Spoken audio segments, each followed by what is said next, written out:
Today I have 5 tips for you that may not be obvious at first glance, but will significantly ease your entry into your new Jedi adventure. Some tips are aimed at beginners who are new to the Jedi universe, while others may be quite interesting also for seasoned players. So have fun with my tips for Cal's new adventure.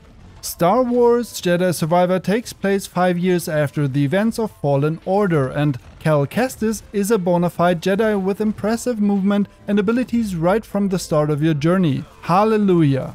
Finally, the gameplay is enjoyable from the very beginning, and for me, that makes Jedi Survivor worlds better than its predecessor. But enough about my mini review of the sequel. Let's jump straight into tip number 1 for your perfect start in Jedi Survivor.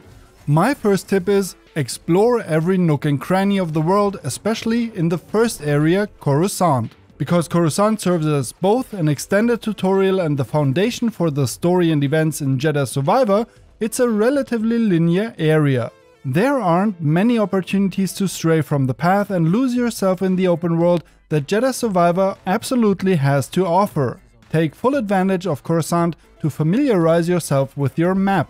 Initially, I paid less attention to the map, but later on I realized it's an extremely useful navigation tool in this installment.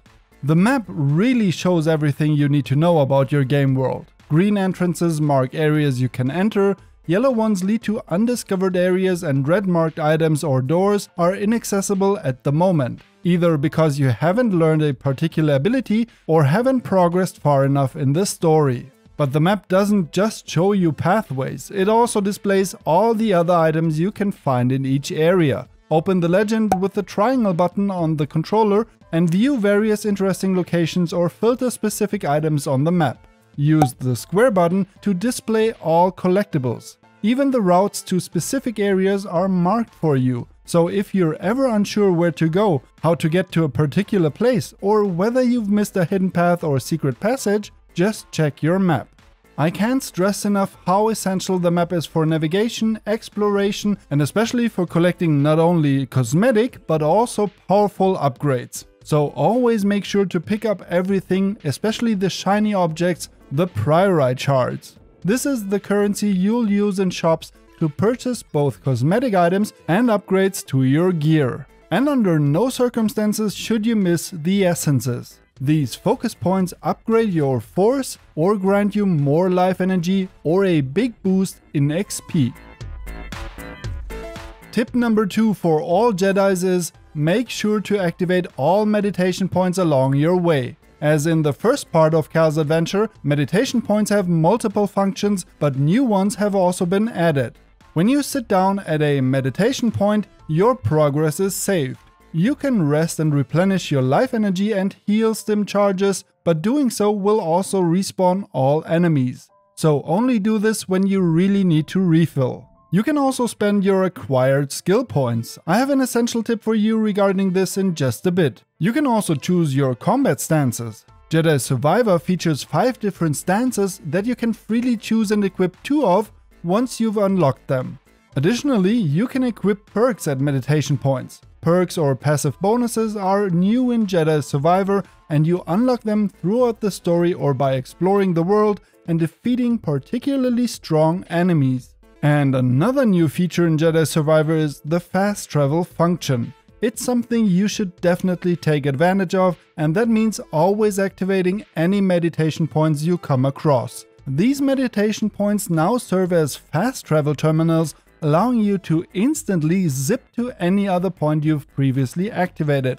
Jedi Survivor will frequently send you back to familiar areas, for example when you've acquired new abilities that grant access to previously locked off parts of the world. So make sure you collect every meditation point you find. Tip number 3 for all you aspiring Jedi: use your skill points wisely. You might be wondering, what exactly does that mean? Allow me to explain. As I've mentioned before, there are 5 combat stances in Jedi Survivor, but they're unlocked gradually.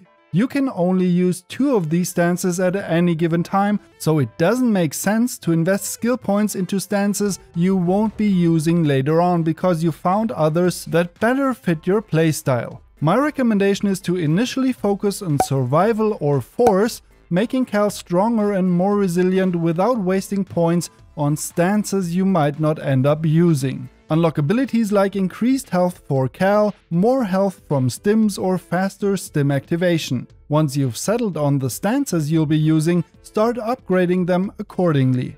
Now you may be thinking, but can't I just reset my skills in the skill tree menu for free? Well, yes and no. The first reset is free, but every subsequent reset will cost you a skill point. Ask yourself if it's worth wasting multiple skill points on resets. Personally, I wouldn't do it. So my advice is to spend skill points on everything except your combat stances, at least initially. And if you've enjoyed the video thus far, I'd appreciate a thumbs up. If you'd like more tips and tricks and news about Jedi Survivor, consider subscribing to the channel and activating notifications so you don't miss any updates. If you're interested in purchasing Jedi Survivor while saving some money and supporting the channel, check out the links in the video description for my partner Instant Gaming. There you'll find game codes and gift cards for your respective store at discounted prices. Thanks for your support. On to tip number 4 for all you Jedi. Engage with all the NPCs you encounter in the open world. Some may offer generic dialogue or interesting anecdotes, but what you really don't want to miss are the rumors they might share. Rumors in Jedi Survivor serve a similar purpose as side quests in other games. These lead you to various locations in the world and can result in some surprising encounters like this friendly creature here.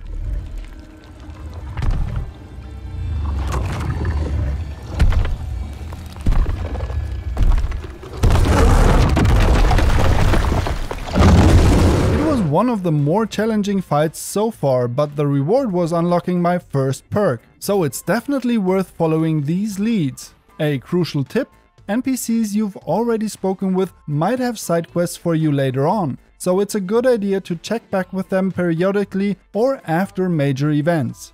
They might have a surprise waiting for you.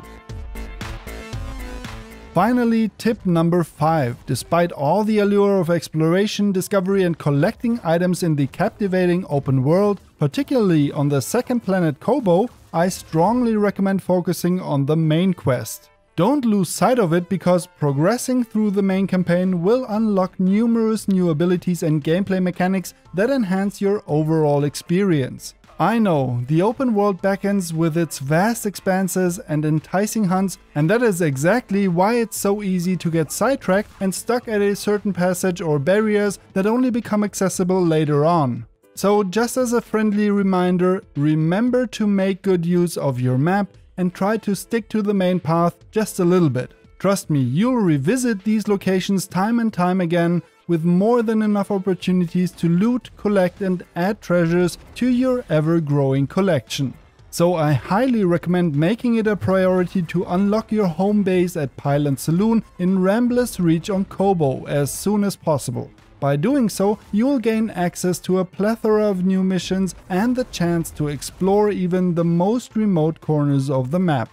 But above all else, the most important thing is to have fun in Jedi Survivor. I hope my 5 tips and all the other smaller hints and details I've shared in this video will help you on your journey. If they do, I'd be thrilled if you'd give this video a thumbs up. And I wish you all the best and loads of fun in your new adventure. I hope you all have an awesome day and I'll catch you in the next one.